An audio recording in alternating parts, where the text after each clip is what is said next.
मिले हैं इतने में तो गले में गलवैया डाल के बोले चलो तुम्हें ब्रजमंडल घुमा दे हम, आओ हमारो ब्रज कैसो, हमारी यमुना जी कैसी, हमारे वृक्ष वल्लरी कैसे, चलो दिखा मैं।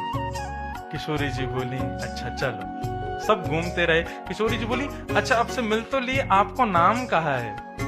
बोले हमारो नाम काना कुंवर, कान कुंवर ये हमारो नाम है, और हमारो गांव नंदगांव, याद रखियो। बोले ठीक है। अब पूरे दिन तो सब घूमते रहे। सगन कुंज कैसी हैं, यमुना जी कैसी बह रही हैं, सुंदर सुंदर ब्यार बह रही है, सब कुछ इतना सुंदर देख करके किशोरी जी को मन बड़ो प्रसन्न है गयो।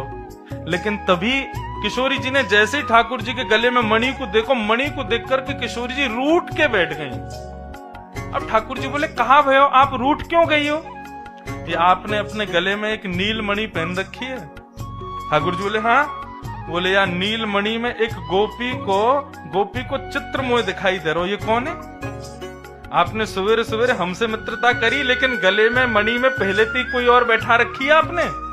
ठाकुर जी ने देखो, बोले अच्छा, या गोपी को देख के कछु लग रहा है आपको? किशोरी जी कह रही है वैसे बात तो ये है कि मोए आपसे पीड़ा ना, लेकिन या गोपी पे बड़ी दया आ रही है। ठाकुर जी बोले क्यों? बोले मोए यो लग रही है तुमने अपनी बातन में ही भूरी भारी सी कैसे पटा ली है, कि कैसे तुम्हारे चक्कर में आ गई है। मुझको तो यही चिंता है रही है, बेचारी की बड़ी दुर्गति है होगी। ठाकुर जी बोले ये कोई बात है, हमारी है, हमारे संग ही रहे सदा। किशोरी जी को रही देखो तो सही, यहाँ के नेत्र तो देखो कैसे बड़े बड़े नेत्र हैं, उनमें भी काजल लगा करके आई है। और तो देखो ऐसी चित्रकारी तो मैंने पहली बार देखी है।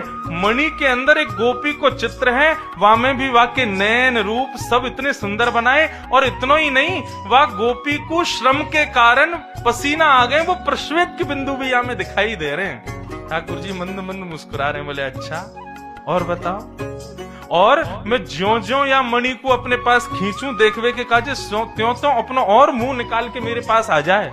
ठाकुर जी बोले अच्छा।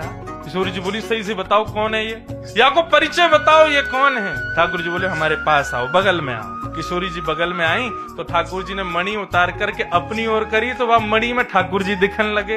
बोले अब देखियो कहाँ गई गोपी? बोले अब तो आप दिख रहे हो। और जैसे किशोरी जी की तरफ करी तो किशोरी जी दिखने लगी। बोले आ गई गोपी? बोले अरे ये तो मैं ही हूँ। बोले और नहीं तो आप ही दिख रही, आप अपने ही रूप को बखान कर रही हो। यदि